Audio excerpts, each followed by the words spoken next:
നിങ്ങൾക്ക് പ്രണയിക്കാൻ ഇഷ്ടമാണോ? എന്നാ വായോ, ഇന്ന് നമുക്ക് എല്ലാവർക്കും ലൈല മജ്നുവിൻ്റെ കഥയിലേക്ക് പോകാം. മൂവിയുടെ തുടക്കത്തിൽ ഒരു പെൺകുട്ടിയുടെ കയ്യിൽ നിന്നും ലോക്കറ്റ് പോലെ എന്തോന്ന് താഴെ വീഴുന്നത് കാണിക്കുന്നു. അത് അവിടെ ഉണ്ടായിരുന്ന ഒരു ആൺകുട്ടി എടുത്ത് മുകളിലേക്ക് ഓടിപ്പോവുകയാണ്. ഇവളും അതിന്റെ പിന്നാലെ ഓടിപ്പോകുന്നു. പെട്ടെന്ന് ആ ആൺകുട്ടി അവിടെ നിൽക്കും. എന്നിട്ട് ഇവളെ തിരിഞ്ഞു നോക്കും. കരടിയുടെ മാസ്കിട്ട മുഖമായിരിക്കും അത്. അടുത്തത് സമയമായി എണീക്ക് എന്ന് പറഞ്ഞ് ഹീറോയിനെ അവളുടെ ഫ്രണ്ട് വന്ന് വിളിക്കുന്നത് കാണിക്കുന്നു. അപ്പോഴാണ് ഹീറോയിന്റെ ഫേസ് കാണിക്കുന്നത്. ഇത് ലൈല. ഇന്നും അതേ സ്വപ്നം ഞാൻ കണ്ടു. ഡെയിലി ഇതേ സ്വപ്നം ഞാൻ കാണണമെങ്കിൽ എന്തെങ്കിലും കാര്യമുണ്ടാകും എന്ന് ലൈല ഫ്രണ്ടിനോട് പറഞ്ഞു. അപ്പോൾ അവളും കോളേജിലേക്ക് സമയമായി, വാ പോകാം എന്ന് പറയുന്നു. അങ്ങനെ അവർ കാറിൽ പോയിക്കൊണ്ടിരിക്കുമ്പോൾ അവളെ വളയ്ക്കാൻ വേണ്ടി കുറെ പയ്യന്മാർ അവിടെ ഉണ്ടാകും. അവർ ലൈലയുടെ വണ്ടിയെ ഫോളോ ചെയ്തു പോകുന്നു. ലൈലയും അതൊക്കെ ആസ്വദിക്കുന്നുണ്ട്. അങ്ങനെ കോളേജും എത്തുന്നു. ലൈലയും ഫ്രണ്ട്സും സംസാരിച്ചു കൊണ്ടിരിക്കുമ്പോൾ അവളുടെ ഫ്രണ്ട് ബോയ് ഫ്രണ്ടിന്റെ കൂടെ ഡേറ്റിങ്ങിന് പോയിട്ടുണ്ടാകും. ആ കാര്യങ്ങളൊക്കെ അവളോട് ഷെയർ ചെയ്യുവാണ്. ആ സമയം കിസ് ചെയ്തു എന്നൊക്കെ അവരോട് പറയുവാണ്.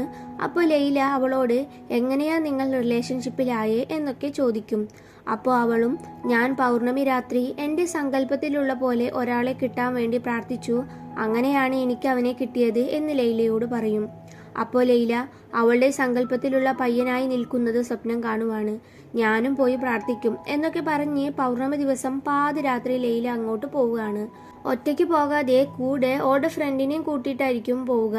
അങ്ങനെ നടന്നു പോകുന്ന സമയം അവർ ജീപ്പിന്റെ സൗണ്ട് കേൾക്കുന്നു. ലൈലയും ഫ്രണ്ടും അവിടെ ഒളിച്ചിരിക്കും. ആ ജീപ്പിലുണ്ടായിരുന്ന ഒരാൾ ലൈലയുള്ള ഭാഗത്തേക്ക് നടന്നു വരികയാണ്. പെട്ടെന്ന് അവന്റെ കാല് സ്ലിപ്പാകും. അവൻ വന്ന് വീഴുന്നത് ലൈലയുടെ അടുത്തായിരിക്കും. ഇതാണ് ഹീറോ ഗൈസ്. അവർ പരസ്പരം ഒന്ന് നോക്കുന്നുണ്ട്. ശേഷം ലൈല അവിടുന്ന് ഓടിപ്പോകുന്നു. അടുത്തത് അവിടെയുള്ള ഒരു ഫേമസ് ആയ ഹോട്ടലിന്റെ മുന്നിൽ ആളുകൾ പ്രശ്നമുണ്ടാക്കുന്നതാണ് കാണിക്കുന്നത്. ഒരുപാട് ആളുകളുടെ സ്ഥലം തട്ടിയെടുത്താണ് ആ ഹോട്ടൽ അവിടെ കെട്ടിയിരിക്കുന്നത് എന്ന് പറഞ്ഞാണ് ഇബ്ബാൻ അവിടെ പ്രതിഷേധിച്ചത്. പോലീസുകാരെ ഉപയോഗിച്ച് ആ പ്രതിഷേധം ആ ഹോട്ടൽ ഉടമ ഒഴിവാക്കുന്നു. ലൈലയുടെ ഉപ്പ ആ നാട്ടിലെ പേര് കേട്ട ഒരു പ്രമാണിയാണ്. അവിടേക്ക് പാർട്ടിയിലെ ഒരു പ്രമുഖൻ വന്ന് സ്ഥാനാർത്ഥിയായി നിൽക്കാൻ റിക്വസ്റ്റ് ചെയ്യുവാണ്. എന്നാൽ ലൈലയുടെ ഉപ്പാക്ക് അതിലൊന്നും താല്പര്യമില്ലായിരുന്നു. നിങ്ങൾക്ക് പിന്തുണയായി എപ്പോഴും ഇബ്ബാൻ ഉണ്ടാകും എന്ന് അയാൾ പറയും. ഇബ്ബാനും രാഷ്ട്രീയത്തോട് വലിയ താല്പര്യമാണ്. ആ സമയം അതിലൂടെ ലൈല പോകുന്നു. ഇബ്ബാൻ ലൈലയെ നോക്കുന്നു. ആ കാര്യം ലൈലയുടെ ഉപ്പയും കൂടെ ഉണ്ടായിരുന്ന രാഷ്ട്രീയക്കാരനും ശ്രദ്ധിക്കുന്നുണ്ട്. അതിനുശേഷം അവർ രണ്ടാളും തിരിച്ചു വരുന്നു. അപ്പോൾ ആ പാർട്ടിക്കാരൻ ഇബ്ബാനിനോട് ലൈലയുടെ ഉപ്പയോടും കുടുംബത്തിനോടും പാർട്ടിക്കുള്ള താല്പര്യം എന്താണെന്ന് മനസ്സിലാക്കി കൊടുക്കുന്നു. അയാളില്ലെങ്കിലും അയാൾക്ക് വരുന്ന മരുമകന് നല്ലൊരു പദവി തന്നെ ഞങ്ങൾ കൊടുക്കും എന്നൊക്കെയാണ് അയാൾ പറയുന്നത്. അത് കേട്ട ഇബ്ബാന് ലൈലയെ സ്വന്തമാക്കണം എന്ന ചിന്ത വരുന്നു. ഒരു തവണ മാത്രമേ കണ്ടിട്ടുള്ളൂ എങ്കിലും ലൈലയെ കൈസിന് ഇഷ്ടമാകുന്നു. അവൻ അവളെ ഫോളോ ചെയ്യാനും തുടങ്ങുന്നു. കൈസ് ഫോളോ ചെയ്യുന്ന കാര്യം ലൈലയും മനസ്സിലാക്കി. ലൈല അവനെക്കുറിച്ച് അന്വേഷിച്ചപ്പോൾ കൈസ് മോശ സ്വഭാവമുള്ള ആളാണ് എന്ന വിവരമാണ് അവൾക്ക് കിട്ടിയത്. മറ്റുള്ള ചെക്കന്മാരെ വട്ടം കറക്കുന്ന പോലെ കൈസിനെയും പിന്നാലെ നടത്തിക്കാം എന്ന് ലൈല തീരുമാനിക്കുന്നു. കൈസ് ലൈലയുടെ ബർത്ത്ഡേ ആഘോഷിക്കും. അവളെ നല്ല രീതിയിൽ കെയർ ചെയ്യും. അങ്ങനെ ഒരു ദിവസം മൊബൈൽ റീചാർജ് ചെയ്യാൻ ലൈല പോകുമ്പോൾ ആ കടക്കാരൻ ക്യാഷ് വാങ്ങില്ല. അതൊക്കെ കാണുമ്പോൾ ലൈലയ്ക്ക് ദേഷ്യം വരും. അങ്ങനെ അവളെ ഫോളോ ചെയ്യുന്ന കൈസിന്റെ അടുത്ത് പോയി പ്രശ്നമുണ്ടാക്കും. ഇപ്പോഴാണ് കൈസിന്റെ മുഖം നമുക്ക് കാണിക്കുന്നത്. അന്ന് നൈറ്റ് അവർ കണ്ടുമുട്ടിയ സമയം ലൈല കയ്യിലുണ്ടായിരുന്ന ടോർച്ച് അവിടെ ഇട്ടിട്ട് പോയിട്ടുണ്ടാകും. അത് തരാൻ വേണ്ടിയാണ് ഞാൻ വന്നത് എന്ന് കൈസ് ലൈലയോട് പറയും. ഒരുപാട് ഓവറാവണ്ട, എനിക്കറിയാം എന്താ കാര്യമെന്ന്. സ്മാർട്ടാകാൻ നിൽക്കരുത്, ഇനി എന്റെ പുറകെ നടക്കരുത് എന്ന് ലൈല കൈസിനോട് പറയുന്നു. ഓ അങ്ങനെയല്ലല്ലോ, നിനക്ക് ആൺപിള്ളേര് പിന്നാലെ വരുന്നത് നല്ലോണം ഇഷ്ടമാണ് എന്നാണല്ലോ ഞാൻ കേട്ടത് എന്ന് കൈസ് അവളോട് പറയും. അതും കൂടി കേട്ടതും ലൈലാക്ക് പിന്നെ ദേഷ്യം വന്ന് അവനുമായി തല്ലുണ്ടാക്കുന്നു. അപ്പോൾ കൈസ് ഈ ടോർച്ചെങ്കിലും വാങ്ങിയിട്ട് പോവും എന്ന് പറയും. നീ തന്നെ വെച്ചോ എന്ന് പറഞ്ഞ് ലൈല അവിടുന്ന് പോകും. വീട്ടിൽ വന്നതും ലൈല കൈസിനെ ആലോചിച്ചിരിക്കുവാണ്. അവനെ കാണുമ്പോൾ മുന്നേ കണ്ട പരിചയം തോന്നുന്നു എന്നൊക്കെ അവൾ പറയുവാണ്. കൈസ് ജീപ്പിലിരുന്ന് അതൊക്കെ ബൈനാക്കുലർ വഴി കാണുന്നുണ്ടായിരുന്നു. അവൾ എന്നെ ആലോചിച്ചു കൊണ്ടിരിക്കുവാണ് എന്നവൻ പറയുന്നു. അതിനുശേഷം അവൻ പ്രാവ് വഴി ഒരു ദൂത് അയക്കുവാണ്. ഇനി ഞാൻ നിന്നെ കാണാൻ വരില്ല, നീ എന്നെ തേടി വരും എന്നായിരിക്കും അതിലുണ്ടാവുക. അതിനുശേഷം ഒരു മാരേജ് ഫംഗ്ഷനിൽ യാദൃശ്ചികമായി രണ്ടാളും കണ്ടുമുട്ടുവാണ്. അവിടെ അവരുടെ ഇടയിൽ ഒരു ഇഷ്ടമുണ്ടാകുന്നു. അവർ അവിടെ വെച്ച് ഫോൺ നമ്പർ കൈമാറി. അങ്ങനെ ചാറ്റായി, ഫോൺ വിളിയായി. ലൈല കൈസിനെ കുറിച്ച് കേട്ട കാര്യങ്ങൾ അവനോട് തന്നെ ചോദിച്ചു. അവൾ അറിഞ്ഞതൊക്കെ തെറ്റാണ്. കൈസ് നല്ലൊരാളാണ് എന്ന് ലൈലയ്ക്ക് മനസ്സിലായി. കൈസ് ലൈലയോട് നമുക്കൊന്ന് കണ്ടാലോ എന്ന് ചോദിക്കുന്നു. അങ്ങനെ രണ്ടാളും ഒളിഞ്ഞും പാത്തും ഔട്ടിങ് പോകാനൊക്കെ തുടങ്ങി. ഇപ്പോൾ അവർ രണ്ടാളും ഒരു മലയുടെ ചോട്ടിലിരുന്ന് സംസാരിക്കുവാണ്. അപ്പോൾ കൈസ്, ആ മല കണ്ടോ? അതിനപ്പുറം എന്താണെന്നറിയാൻ എനിക്ക് നല്ല ആഗ്രഹമുണ്ട്. ഒരുപാട് തവണ ഞാൻ അതിന് ശ്രമിച്ചു, പക്ഷെ അതൊക്കെ ഫ്ലോപ്പായി. നാട്ടുകാർ പറയുന്നത് ശരിയാ, നിനക്ക് ഭ്രാന്ത എന്ന് ലൈല കൈസിനോട് പറയും. കൈസിന്റെ സംസാരം ലൈല നല്ലോണം ആസ്വദിക്കുന്നുണ്ടായിരുന്നു. അവരുടെ പ്രണയത്തിന്റെ ആഴം കൂടി വരുന്നു. ഇവർ ഇടയ്ക്കിടയ്ക്ക് പുറത്തു പോകുന്നത് നാട്ടുകാരിൽ ചിലരൊക്കെ കാണാൻ തുടങ്ങി. ആ കൂട്ടത്തിൽ ഇബ്ബാനും കാണുന്നുണ്ട്. അങ്ങനെ ലൈലയുടെ ഉപ്പാടെ അടുത്ത് ഈ കാര്യം വന്ന് പറയുവാണ്. ഓൾറെഡി അവളുടെ ഉപ്പാനോട് ആരൊക്കെയോ ഈ കാര്യം വന്ന് പറഞ്ഞിട്ടുണ്ടാകും. ഉടനെ ലൈലയുടെ അടുത്ത് പോയി കേട്ടത് സത്യമാണോ എന്ന് ചോദിക്കും. ലൈല അപ്പോ അവൻ ആരാണെന്ന് പോലെ എനിക്കറിയില്ല, ഉപ്പയാണ് സത്യം എന്നൊക്കെ നുണ പറയും. അതിനുശേഷം ആ കാര്യം ആലോചിച്ച് ലൈലയ്ക്ക് നല്ല കുറ്റബോധം തോന്നുവാണ്. എനിക്ക് കൈസിനെ ഇപ്പോൾ തന്നെ കണ്ട് സംസാരിക്കണം എന്ന് ലൈല പറയും. അങ്ങനെ പാതിരാത്രി കാട്ടിനുള്ളിൽ വെച്ച് കൈസും ലൈലയും കണ്ടുമുട്ടുവാണ്. ലൈല കൈസിനോട് ഉപ്പാനോട് ഞാൻ നുണ പറഞ്ഞു, മനസ്സിന് സുഖമില്ല, നമുക്ക് പിരിയാ എന്ന് വിഷമത്തോടെ പറയും. അപ്പോൾ കൈസ്, അതിനെന്താ പിരിയാലോ, നീ നിന്റെ വീട്ടിലേക്ക് പോകും, ഞാൻ എൻ്റെ വീട്ടിലേക്ക് പോകും, ആ പിരിയലല്ലേ നീ ഉദ്ദേശിച്ച് എന്ന് കൈസ് പറയും. നിനക്കെല്ലാം കോമഡിയാണ്, ഞാൻ കാര്യമായിട്ടാ പറഞ്ഞത് എന്ന് ലൈല പറയും. അപ്പോൾ കൈസ് അവളോട്, ഞാൻ അന്ന് നിന്നെ ഇനി തേടി വരില്ല എന്ന് ഒരു ലെറ്റർ അയച്ചില്ലേ, അത് കാര്യമായിട്ടാ. നിന്റെ പിന്നാലെ ഇനി വരില്ല എന്ന് മനസ്സുകൊണ്ട് ഉറപ്പിച്ച കാര്യമാണ്. പക്ഷെ ആ വിധി നമ്മളെ പിന്നെയും ഒരുമിപ്പിച്ചു. വിധി നമ്മുടെ പ്രണയം ഇവിടെ വരെ കൊണ്ടുവന്ന് എത്തിച്ചു. നമ്മൾ വിചാരിച്ചതുപോലെയല്ല, നമ്മൾ പ്രണയിക്കണമെന്ന് ഓൾറെഡി ആരോ എഴുതി വെച്ച പോലെയുണ്ട്.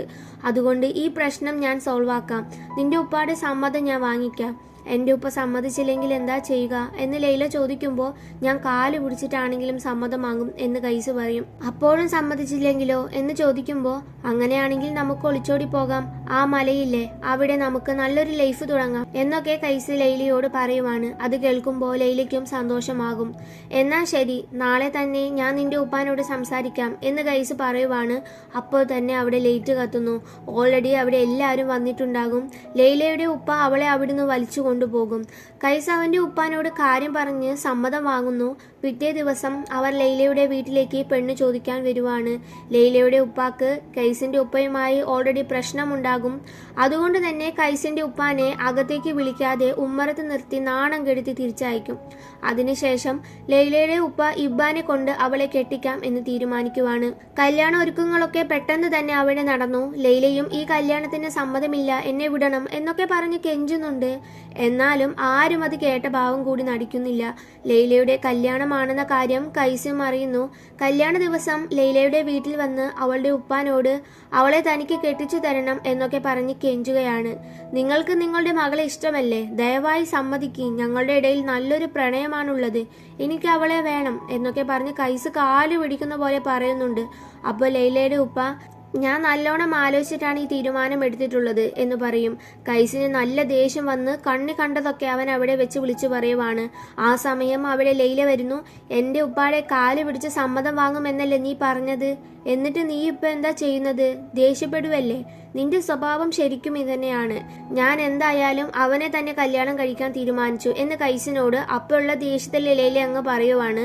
അത് കേട്ട കൈസിന് നല്ല വിഷമമാകുവാണ്. ഇനി ഞാൻ നിന്നെ കാണാൻ വരില്ല, നീ എന്നെ തേടി വരും എന്നൊക്കെ പറഞ്ഞ് സങ്കടത്തോടെ അവിടുന്ന് പോകും. അങ്ങനെ 4 വർഷത്തിനു ശേഷം കാണിക്കുന്നു, കൈസിന്റെ ഉപ്പാക്ക് ഹാർട്ട് അറ്റാക്ക് വന്ന് മരിക്കുന്നു. അവസാന നിമിഷം പോലും കൈസ് ഉപ്പാടെ കൂടെ ഇല്ല. ഇപ്പോൾ അവൻ ലണ്ടനിലാണ്. മറ്റേ പ്രശ്നം നടന്നില്ലേ അവരുടെ ഒരു ഹോട്ടല്, അവിടെ കുറെ പേരുടെ സ്ഥലം തട്ടിയെടുത്താണ് ഹോട്ടൽ ഉണ്ടാക്കിയത് എന്ന് പറഞ്ഞ് ലൈലയുടെ ഉപ്പ പിന്നെയും കേസ് കൊടുക്കുവാണ്. ഇപ്പോൾ ലൈലയുടെ ഭർത്താവ് MLA ആണ്. അവരെല്ലാവരും ചേർന്നാണ് ആ ഹോട്ടൽ പൂട്ടിക്കാൻ നോക്കുന്നത്. ഉപ്പയുടെ മയ്യത്ത് കാണാൻ കൈസ് അവിടെ എത്തിയിരിക്കുന്നു.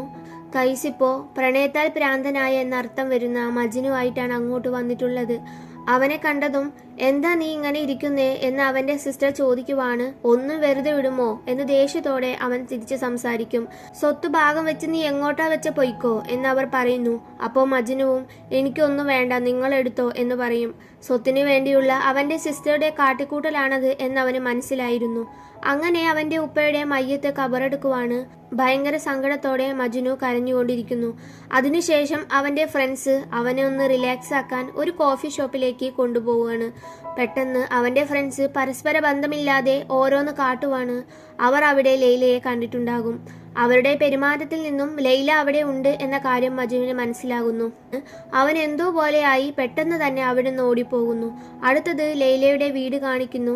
ലൈലയുടെ ഹസ്ബൻഡ് കുടിച്ചിട്ട് അങ്ങോട്ട് വന്ന് ഓരോന്ന് കാട്ടിക്കൂട്ടുവാണ്. ലൈലയുടെ ഉപ്പാക്ക് തെറ്റായ തീരുമാനമാണ് താൻ എടുത്തത് എന്ന് പറഞ്ഞ് നല്ല കുറ്റബോധമുണ്ട്.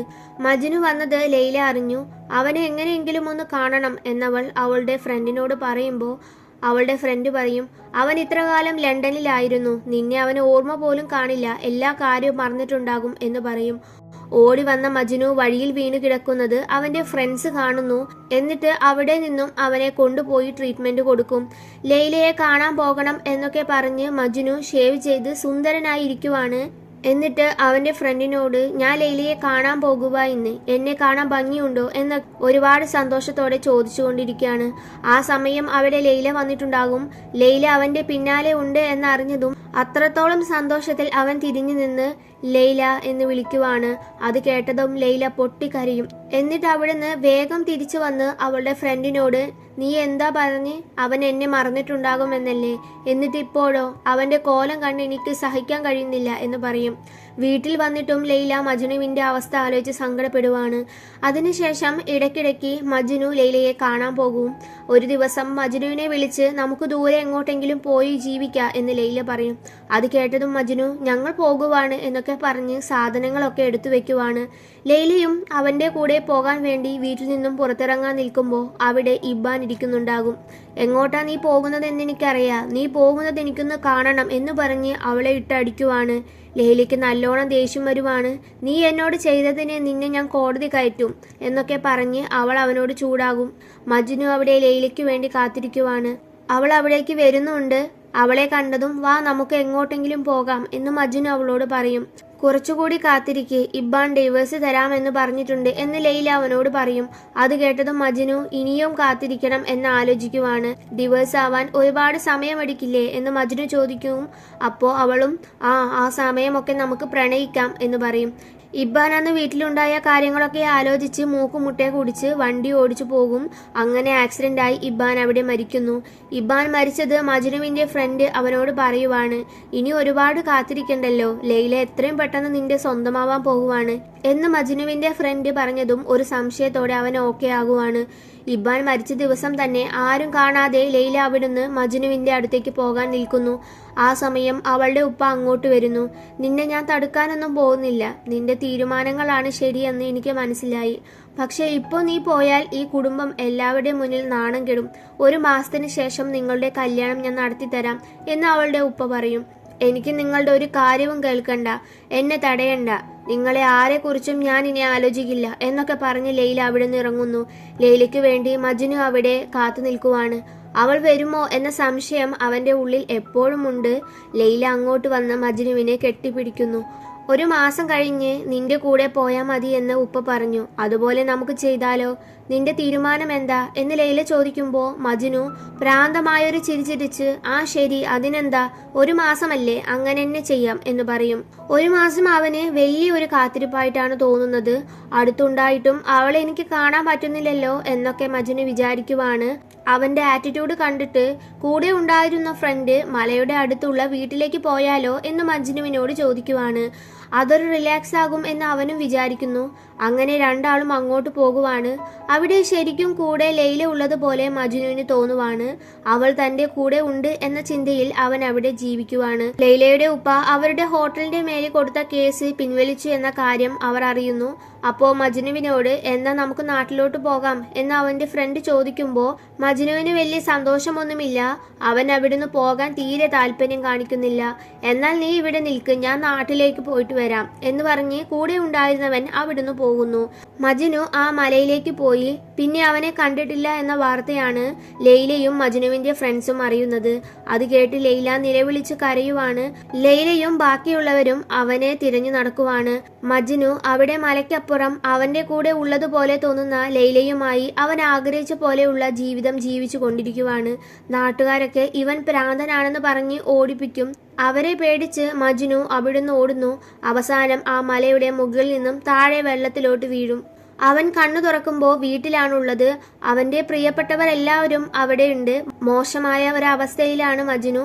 ഇപ്പൊ ലൈല മജ്നുവിനെ കാണാൻ ഓടി വരുവാണ്.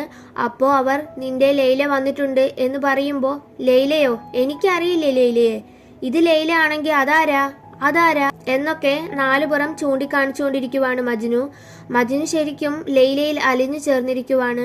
അവന്റെ അവസ്ഥയ്ക്ക് കാരണം താനാണെന്ന് ലൈലയ്ക്ക് മനസ്സിലാകുവാണ്. താനില്ലെങ്കിലും മജ്നുവിന് സാങ്കല്പിക ലൈലയുമായി ജീവിക്കാൻ കഴിയുമെന്ന് ലൈല തിരിച്ചറിയുവാണ്. മനസ്സ് പൊട്ടുന്ന വേദനയുമായി അവിടുന്ന് ലൈല പോകുന്നു.